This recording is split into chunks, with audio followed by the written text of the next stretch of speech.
তো গাইস আমরা আজকে এসেছি বেগুনের ভুঁইয়ে বেগুন লাগার জন্য, ঠিক আছে। তো আমার সাথে এসেছে আমার ভাতিজা সিফাত। সিফাত দেখো তো একটু হাই করতে, হাই এদিকে ক্যামেরার দিকে দেখে। হ্যাঁ, তো সিফাত ওখান থেকে আর পিছনে পিছনে দড়িয়ে এলো। ওখান থেকে দড়িয়ে এলো কি তুমি? দেরে আসনি, মিথ্যা কথা বলছো।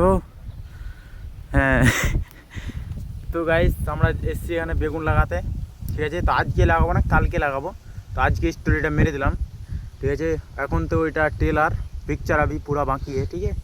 তো এটা লাগার পর সিফাতকে দেখবো। সিফাত বলছে যে রোজ সকালে বেগুনের গাছ লাগার পর পানি দিতে আসবে। তো দেখা যাক ও আসছে কি না। সিফাত বেগুনের গাছে পানি দিতে আসবা তো? জোরে দিকে দেখে পানি দিতে আসবা। আচ্ছা, তো গাইস আসবে বলছে। তো দেখা যাক আসছে কি না। না আসলে ওর পিঠে মার পড়বে। হ্যাঁ, তো ঠিক আছে, দেখা যাক। যেদিন না আসবে ওদিন তোমাদেরকে আমি জানিয়ে দেবো, ঠিক আছে। তো এখান থেকে আজকের ব্লগটা শেষ করছি, বাই।